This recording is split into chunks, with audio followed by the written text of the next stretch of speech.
தென் மாவட்டத்துல பதற்றம். குறிப்பாக திருநெல்வேலி, தூத்துக்குடி, விருதுநகர், தென்காசி இருக்கக்கூடிய தென் மாவட்டங்கள்ல படுகொலைகள், கூலிப்படை கலாச்சாரம், ஒரு பிரிவு இன்னொரு தரப்பினரை வீடு புகுந்து தாக்குனாங்க, வெட்டுனாங்க, இப்படிங்கிற செய்திகள்லாம் நமக்கு இன்னைக்கு ஒரு தினசரி செய்திகள் போல கேட்கக்கூடிய மாதிரியான சூழ்நிலை உருவாயிடுச்சு.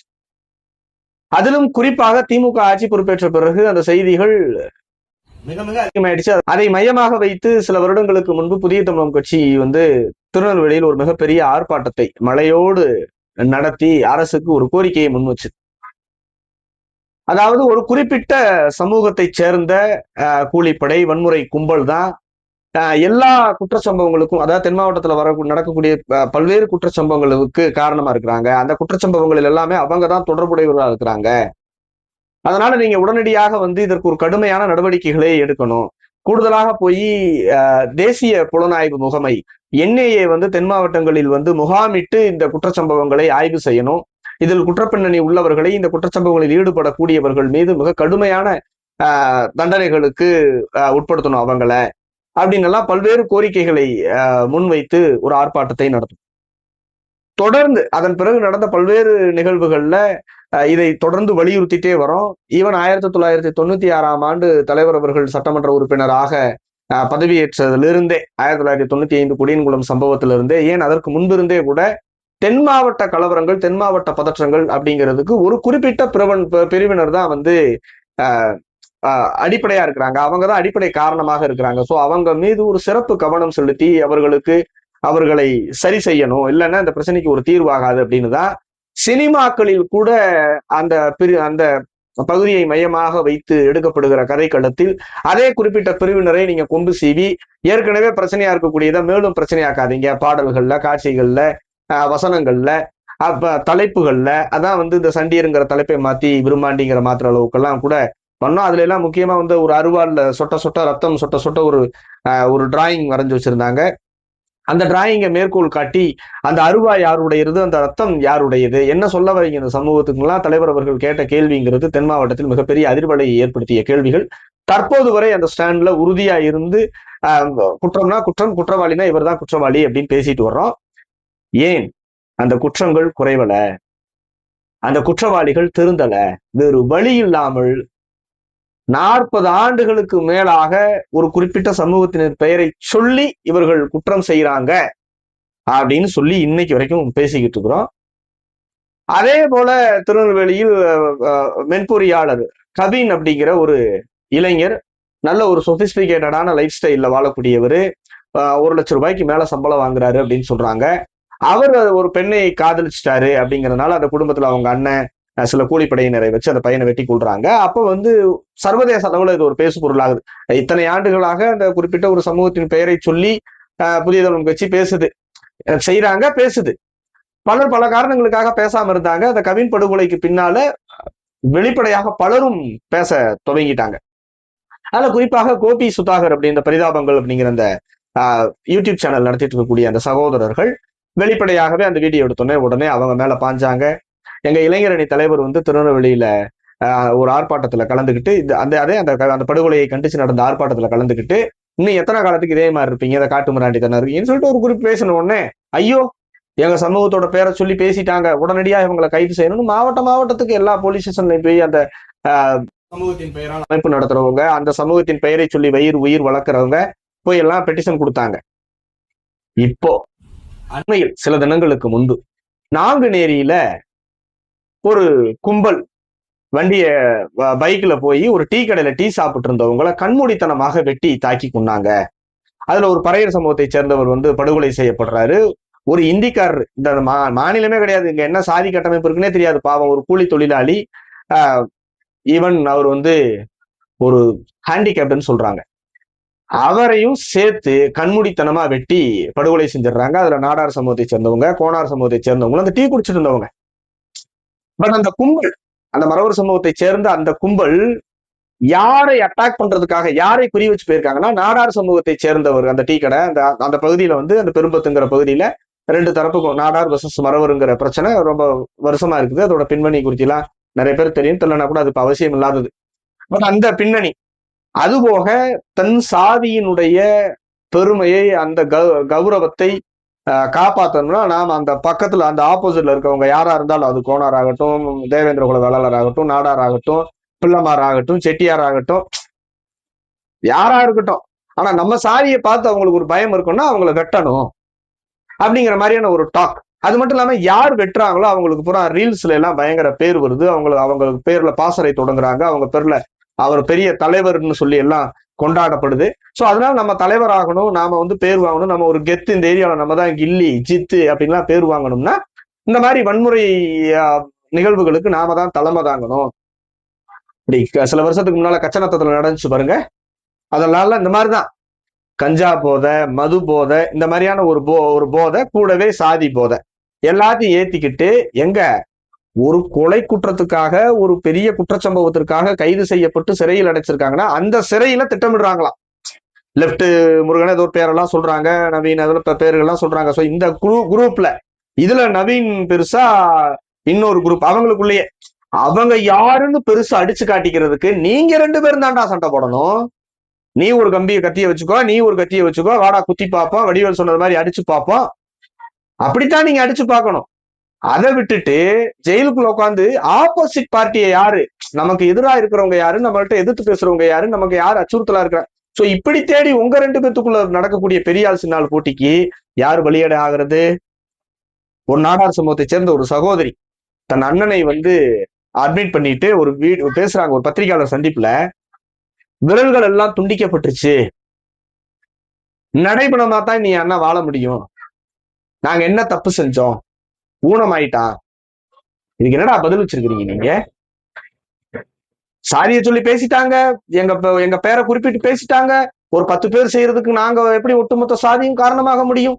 குய்யோ முய்யோன்னு கத்துறீங்களே, நாங்க சொன்ன பொழுது எங்களை வந்து நீங்க விரோதியா பாத்தீங்களே, எங்க மீது பயங்கர வன்மத்தை கக்குனீங்களே, இன்னைக்கு ஊரே சொல்லுது, நாடே சொல்லுது, என்ன பதில் வச்சிருக்கீங்க? இதுக்கு என்ன பதில் வச்சிருக்கிறீங்க? 10 பேர் தான் குற்றவாளி, சரி, நீ போய் போலீஸ் ஸ்டேஷன் ரெக்கார்டு எடுத்துப்பாரு, சிறையில் இருக்கிறவங்களை எடுத்துப்பாரு, கூலிப்படையின்னு வந்து ஐடென்டிஃபை பண்ணக்கூடிய ஒரு டீம் எல்லாம் எடுத்துப்பாரு, யார் அதிகமா இருக்கிறாங்க, ஏன் இந்த பேரு நாங்க மட்டும் சொல்லாம இன்னைக்கு தமிழ்நாட்டுல எல்லா சாதிக்காரங்களும் சொல்றாங்க, எல்லா ஊடகங்களும் வெளிப்படையா சாதி பேரை சொல்லி பேசுற அளவுக்கு இருக்கிறதுக்கான காரணம் என்ன? தயவு செஞ்சு போய் ஆராய்ங்க, ஆராய்ஞ்சு அந்த ஊர்ல 10 பேர் தான் சொல்றீங்கன்னா அந்த 10 பேரை திருத்துங்க. ஏன் 10 பேருக்கு மொத்த பேரும் கெட்ட பேர் வாங்கணும்? பேசுங்க. அதை விட்டு போட்டு யாராவது சொல்லிட்டா என்னமோ சொல்லுவாங்களாம், ஊரெல்லாம் அது சொன்னா அழுவாங்களாம் அப்படின்னு.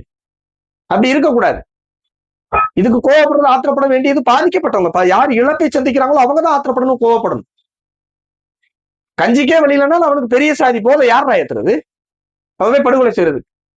கூடுதலா பாரு, இப்ப இந்த அரசியல்வாதி தேர்தல் நேரம் வேற, ஒரு அறிக்கை விடுறாங்களா யாராவது?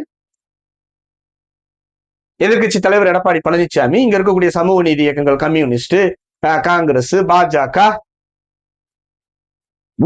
ஒரு வார்த்தை ஆள்ற திமுக அப்படி பூத்து குலுங்குது, நந்தவனமா இருக்குதுங்கிறானுங்க. நாங்குநேரில சம்பவம் நடக்குது, ஒரு நாள் விட்டு அந்த சம்பவத்தை பத்தி பேசி முடிக்கல. சிவகங்கையில இடைக்காட்டூருங்கிற இடத்துல போய் அதே மாதிரி அட்டாக், அதே பிரிவு. அந்த சம்பவத்துக்கு கேஸ் ஃபைல் பண்ணி குற்றவாளியை தேடி முடிக்கல. அதே சிவகங்கையில இன்னொரு ஊர்ல அதே மாதிரி அதே குரூப். சோ ஒட்டுமொத்த சமூக கட்டமைப்புக்குமே அச்சுறுத்தலாக இருக்கக்கூடிய ஒரு சமூகத்தை, ஒரு கும்பலை தடுக்கணும், ஒடுக்கணும், அவங்களை கண்டிக்கணும், வெளிப்படையாக பேசி அவர்களை தண்டிக்கணும், திருத்தணும். அவங்க சமூகத்துக்குள்ளேயே அவங்களுடைய குழந்தை குட்டிகளுக்கே, அவங்க எதிர்கால தலைமுறைக்கே இது பிரச்சனை. வெட்டி கொலை செஞ்சுட்டு அவங்க போய் கோவால டூரா போவா? சிறையில, ஜெயில கைகால் உடைபட்டு இப்படித்தானே இருக்க முடியும். சோ இது ஒட்டுமொத்த சமூக கட்டமைப்பிற்கும் மிகப்பெரிய ஆபத்தான ஒரு போக்குங்கிறத எல்லாரும் கட்டிக்கணும். இந்த அதாவது ஒரு சாதியை வச்சுக்கிட்டு அந்த சாதிக்கு ஓட்டு இருக்குன்னு வச்சுட்டு ஏதோ அந்த சாதிக்கு மட்டும்தான் ஓட்டு இருக்குங்கிறது போல யாருமே பேசுறது, எவனுமே பேசுறது இல்லை. இவனுக்கு கூட்டாளியான்னு தெரியல. இவங்கெல்லாம் சேர்ந்து தேவேந்திர குல வேளாளர்களையோ, நாடாரையோ, பிள்ளைமாரையோ, பறையர் சமூகத்தை சேர்ந்தவங்களையோ, கோனாரையோ, அங்க யார் அச்சுறுத்தலா இருக்கிறாங்களோ, யாருக்கு பிடிக்கலையோ அவங்களெல்லாம் வெட்டினாலும் குத்தினாலும் இவங்களுக்கு எல்லாம் உடனே அவங்க எல்லாம் ஓட்டு போட வேண்டாமா? நாடார், கோனார், பிள்ளைமார், தேவேந்திர குல வேளாளர், செட்டியார், பறையர்லாம் ஓட்டு போட வேண்டாமா? அந்த ஒரு சமூகத்தினுடைய 10-15 லட்சம் வாக்குகளை மட்டுமே வச்சு அந்த வன்முறைக்கு அஞ்சியே நீங்க அந்த காலத்தை ஓட்டிட முடியுமா? எல்லாரும் வெளிப்படையா பேசினாலும் கூட அந்த அதிகாரிகள் காவல்துறையில இருக்கிறவங்க. சின்னத்துறைங்கிற அந்த மாணவன் நாங்குநேரியில சில வருடங்களுக்கு முன்பு தாக்குதலுக்கு உள்ளானா. அது பெரிய நாடே பேசு பொருளாச்சு. அந்த குற்றச்சம்பவத்தில் ஈடுபட்ட இருவர் இன்னைக்கு நாங்குநேரி அந்த கொலையிலையும் தொடர்பு பண்ணியிருக்காங்க. இப்ப எவ்வளவு பெரிய ஃபெயிலியர், இது எவ்வளவு பெரிய இன்ஃப்ராஸ்ட்ரக்சர் ஃபெயிலியர், காவல்துறையுடைய எவ்வளவு பெரிய தோல்வி. ஒரு குற்றச்சம்பவத்தில் ஈடுபட்டவன் கொலைவெறி தாக்குதல், பள்ளிக்கூடத்து பையனை வீடேறி போய் வெட்டினதுல ஈடுபட்ட குற்றவாளி சில மாதங்கள் கழிச்சு ஒரு கொலை நடக்குது, அதுல குற்றவாளியா இருக்கிறான்னா எவ்வளவு பெரிய சிஸ்டம் ஃபெயிலியர். தீபக் ராஜான்னு ஒரு படுகொலை பட்ட பகல்ல வெட்டி கொண்டாங்க. அந்த படுகொலையில சம்பந்தப்பட்டவன் இதுல நான் எனக்கு இதுக்கும் தொடர்புல ஒரு வீடியோ போடுறான். சோ எல்லாரும் இப்ப வெளியில தான் இருக்கிறான். ருசிகண்ட பூனை அப்படிம்பாங்க இல்லையா, உழைக்காம இன்னொருத்தனை அச்சப்படுத்தி இன்னொருத்தனை நிராயுதபாணியாக ஏதுமே அறியாம அவன் பாட்டு டீ சாப்பிட்டு இருக்கிறான். இவன் ப்ரீ பிளான்டா ஃபுல் போதை ஏத்திட்டு போய் ஒரு அருவாள் எடுத்து வெட்டுனா யாரு வெட்டினாலும் வெட்டு விழுகும். உயிர் அருவாள்ல வெட்டினாலும் கீறாத இதயமோ கிளியாத தோலோ சிந்தாத ரத்தமோ எல்லாம் இருக்காது. ஒரு ஆயுதம் நிராயுதபாணியை தாக்குனா அவன் உயிரிழப்பான். இதுல வீரம், நிராயுதபாணியை ஆயுதத்தை கொண்டு தாக்கி அவன் செத்துட்டா இவர் வீரம், மீச வச்சுக்கிட்டா வீரம். மயிர்ல என்னடா சாதி, மயிர்ல என்னடா பெருமை, மயிர்ல என்னடா வீரம்? எந்த காலத்துலடா வாழ்றீங்க? அசிங்கமா இருக்கு. நீங்க இருக்கிற பூமியில உங்களை கண்டுக்காம தண்டிக்காம ஒரு அரசியல் கட்டமைப்பு, ஒரு அரசு கட்டமைப்பு, உலகம் ஆர்டிபிஷியல் இன்டெலிஜென்ஸை நோக்கி போய்கிட்டு இருக்கு. கேட்டா 4 பேர் தப்பு பண்ணிட்டான், அந்த 4 பேரை திருத்துங்களேடா. வீடியோல உட்காந்து பேசுறான், வீதி வீதியா பேசுறான், மூஞ்சி எது முடி எதுன்னே தெரியாம முடிய வளர்த்துக்கிட்டு ஊரா போய் தேவை மாறு அந்த மாதிரி இந்த மாதிரின்னு பெருமை பேசுறீங்க.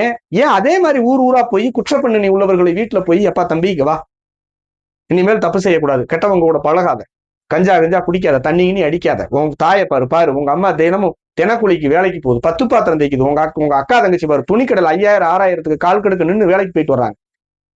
சோ அவங்கள யோசி. சாதி காப்பாத்தாது, சாதி பெருமை காப்பாத்தாது. உன்னோட சாதியை பெருமையா பேசி சினிமாவில் நடிக்கிறவன் நடிச்சுட்டு காசு வாங்கிட்டு போயிருவான், மேடையில பேசுறவன் கைதட்டு வாங்கிட்டு போயிருவான், அரசியல் நிக்கிறவன் ஓட்டு வாங்கிட்டு போயிருவான். ஆனா நீ கேஸ் வாங்கிட்டு வருவேன், உன் குடும்பத்துக்கு வறுமையை இழுத்து கொண்டு வந்து விடுவேன், உனக்கு கைகால் உடையும். சோ இவ்வளவு பெரிய பின்னடைவை ஒட்டுமொத்த சமூகமும் நீ ஒரு ஆள் தப்பு பண்ணிட்டு போயிருவ, உன்னைய வச்சு ஒரு சமூகமே குற்றவாளின்னு பேசுவான், குற்ற பரம்பரைன்னு பேசுவான். கடந்த காலத்துல எதுக்கு தாண்டா அவங்களை இப்படி வச்சிருந்தான்னு பேசுவான். இன்னைக்கு படிச்சுட்டு IAS இருக்கிறவங்க, IPS இருக்கிறவங்க, சொந்தமா தொழில் செய்யறவங்க, சுயமா உழைச்சு சம்பாதிக்கிறவங்க உட்பட ஒன்ன மாதிரி சிலர்னால கெட்ட பேர் வாங்கணும்டா. இந்த கேடு கட்ட பழக்கத்தை விடுங்கடான்னு அங்க போய் அட்வைஸ் பண்ணுங்கடா. ஏன்டா எங்களை தாக்குறீங்க, உங்களுக்கு இன்னும் அந்த சாதி வெறி இருக்குன்னு இவன் கோவமா பேசிட்டா ஏன் ஜாதியை சொல்லி பேசிட்டான். ரியலைஸ் பண்ணணும். எல்லா கட்டமைப்பும் இவர்களை கண்டிக்கணும், அவர்கள் சுயமா சிந்திக்கணும். அதுக்கு நிறைய மனமாற்றங்கள் ஏற்படுத்தக்கூடிய மனமகிழ் மன்றங்கள் கட்டுறதுக்கு பதிலாக மனமாற்ற மன்றங்கள் கட்டி இவர்களை திருத்தணும். சீர்திருத்த மன்ற மையங்களை கட்டி இவர்களை கொண்டு போய் வச்சு நாடுன்னா என்ன, இந்த நாட்டுல யார் யாரு எது உழைக்கிறாங்க, அந்த உலகம் இறை நோக்கி போய்கிட்டு இருக்கு. சர்வதேச அளவில் சமூக வளர்ச்சி, பொருளாதார வளர்ச்சி, அரசியல் வளர்ச்சி, விஞ்ஞான வளர்ச்சின்னு எப்படி எல்லாம் உலகம் போகுது.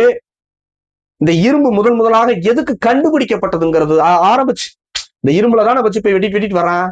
சோ இந்த இரும்பு எப்படி கண்டுபிடிக்கப்பட்டது, இந்த இரும்பு எதன் குறியீடுன்றது தொடங்கி இன்னைக்கு வரைக்கும் அவனுடைய மனநிலை எவ்வளவு மோசமா இருக்குங்கிறது வரைக்கும் உட்காந்து டீச் பண்ணும்.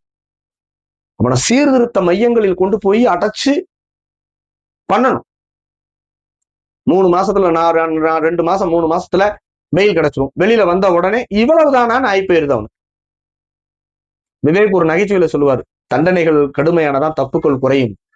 ஆட்சியாளர்கள் வாய் தொடர்ந்து பேசணும். ஏதோ ஒரு குறிப்பிட்ட பிரிவுக்கு தான் ஓட்டு. இந்த தேர்தல்ல தெரியும் யாரெல்லாம் இந்த குற்றச்சம்பவங்களில் அந்தந்த பிரிவினருக்கு பேசாம அமைதியா மௌனம் காத்தானோ அவனுக்கு பூரா இந்த தேர்தலில் ஒட்டுமொத்த சமூக வலைதளங்கள்ல பாக்குறோம். நாடார், கோணார், பிள்ளைமாறு, யாதவர், அந்த பறையர் சமூகம்னு யாரெல்லாம் அந்த குறிப்பிட்ட பிரிவினரால் அந்தந்த பகுதிகளில் பாதிக்கப்படுறாங்களோ அவங்க பூரா பேசுறாங்க. அவங்க பூரா வெறுமனே பேச ஆரம்பிச்சிட்டாங்க. முதல்ல பேச மாட்டாங்க, இப்ப பேச ஆரம்பிச்சிட்டாங்க. சோ பேச ஆரம்பிச்சாங்கன்னா என்ன எதிர்வினைகளை தேர்தல் நேரத்துல சந்திப்பாங்க, கொடுப்பாங்கிறதெல்லாம் ஆட்சியாளர்களும் எச்சரிக்கையா இருக்கணும். அதிகாரிகள் நீங்க படிச்சு அந்த சீருடையை அணியிறது சமூக ஒழுங்கும் சட்ட ஒழுங்கும் காப்பாத்துறது, சாதி ஒழுங்கை காப்பாத்துறதுக்கு இல்லை. எல்லோரும் சமம், எல்லாரும் ஒண்ணாமண்ணா இருக்கணுங்கிற சிந்தனையோட அடிப்படையில செஞ்சாத்தானே ஒழிய இது மாறுவதற்கோ சரியாவதற்கோ வாய்ப்புகள் இல்லை.